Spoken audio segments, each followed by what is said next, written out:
Welcome back to Thompson's Coins, where today we're taking a look at some of the new releases from the Perth Mint.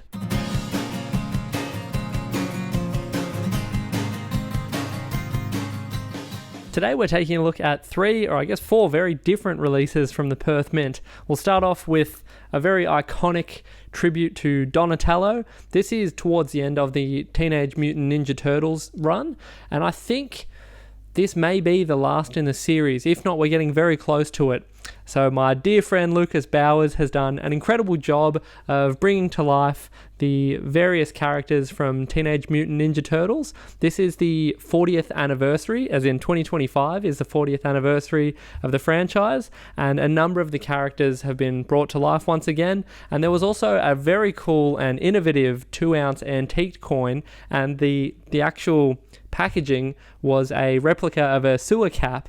So I think, Lucas has done a very good job on the whole series. And I actually had a really good chat with Lucas when the series was just beginning to come out. We managed to catch up when I was over in Perth, and it was so exciting just to be able to chat with him and hear how much he enjoyed being able to work on this project. He said it was one of those ones when, as soon as it became apparent that there was going to be a Teenage Mutant Ninja Turtles series of coins, his hand went straight up and he said, this is my project, I've got this covered. He's always been a big fan of the franchise, and I think he's done a good job of presenting that and doing the artwork justice in each of these releases. So there you go, there's the Donatello coin, and special shout out to Lucas Bowers. He always does a very good job, and I've always been impressed with his designs. No bias whatsoever there. Moving on, we have an interesting release here. This is the Beth Zaiken collection, the Koala. Now, I'm not entirely sure why this coin... So this is a Minnesota-based designer from the United States. It's a beautiful coin. I did have a quick peek at it. It looks really, really nice. But I'm not entirely sure why we have this Australian animal being designed by a coin designer from the United States. It's a little unusual, I would have thought, given how many incredible artists there are at the Perth Mint. Maybe someone can shed some light on that for me. I'm not sure what the connection is here or why this has been done in this way. The coin looks wonderful, don't get me wrong. Let's take a closer look at the coin and you'll see exactly what I mean. Now, in terms of koalas, they are an interesting one in terms of depictions on coins. They can be very hit or miss. And in my opinion, I think this is a hit. Beth has done a really great job of depicting the eucalyptus leaves, the koala there eating away with its hand on the branch, and I think anatomically it all looks quite good. And I can say this with some degree of authority. I've had many trips to the zoo with my daughter as of late, so I've seen a number of koalas recently and can confirm that this looks very authentic and genuine. This coin is also an ultra high relief, so you can see if you look closely that it almost appears as though the koala is coming up and off the coin, and that is attributed to the ultra high relief. So that refers to the design component of the coin, and it almost has the fields have almost like a carved in effect, which I think works incredibly well on coins, and it must be a significantly more labor intensive process to produce coins of this style and design.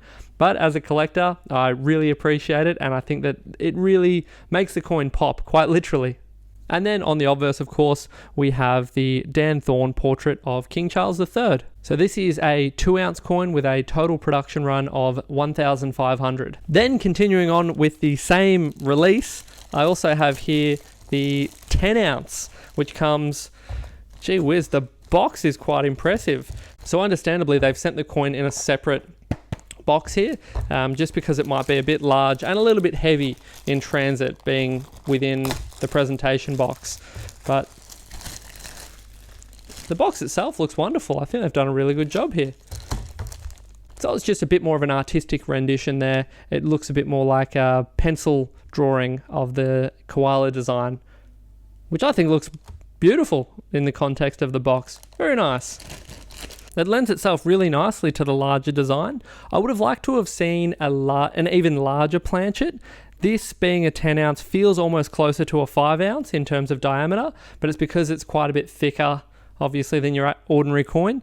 But again, that ultra high relief, I understand that you need a larger or a thicker planchet in order to achieve the desired presentation style. But I think this is very impressive, and these will be quite popular. And the total production run for the 10 ounce is only 350. So not very many out there. Now, last but certainly not least, we have the 225th anniversary of Proclamation coins.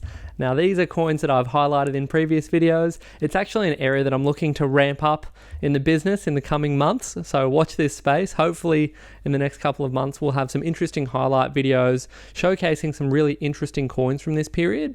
So, to give you a quick crash course overview, the Proclamation coins were a set of 11 coins that were attributed a legal tender face value in New South Wales. So one of the issues facing the colony at the time was that a number of merchant ships would come through, they would do trade, but subsequently what they would do is leave goods but take all of the capital out of the colony.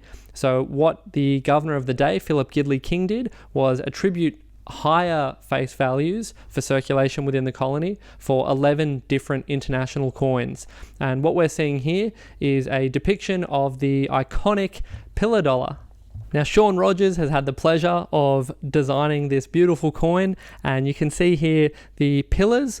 So what the pillars represented, these were the pillars of Hercules, and they represented the gateway between the old world and the new world, which is why you see the two globes there with the crown on top. And rumor has it that the scrolls running around the pillar are actually representative of the origins of what we now know today as the dollar symbol. It's also worth pointing out that the packaging for this Proclamation coin is actually really nice. There's all nice filigree designs, and it's actually, a lot of it is slightly raised up off the box as well. So it has a really nice effect as well. And another fun fact to look out for on these coins, if you ever see the genuine examples, is the little O with the uppercase M actually is a mint mark, and that indicates that the coin was produced at the Mexico Mint, which understandably in this instance is just for show because these coins were produced in Perth. Now, the Proclamation period is a fascinating area of collecting, and the 8 reals, also known as the pillar dollar, is a really key part of that. So the old 8 reals was basically like a sovereign back in the day. It was universally accepted all over the world, and it was also this type of coin that was used originally for the holy dollar and dump. This is the coin from 1813, produced under Governor Lachlan Macquarie.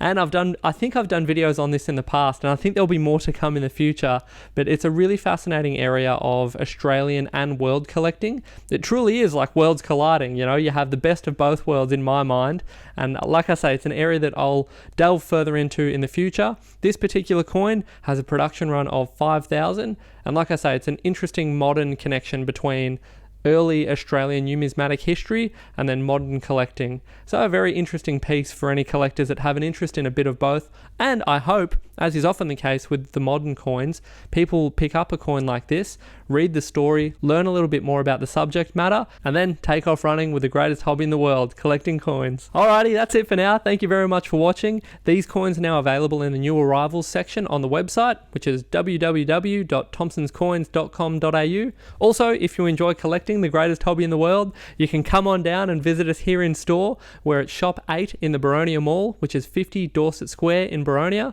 We're open Tuesday to Thursday, 10 till 4, as well as Saturdays from 10 till 3. Also, consider subscribing to the channel. Drop something in the comments if you have any thoughts on any of these coins, which is your favorite and why, anything like that. I'm always happy to read the comments. Thank you very much for watching, and we'll see you soon.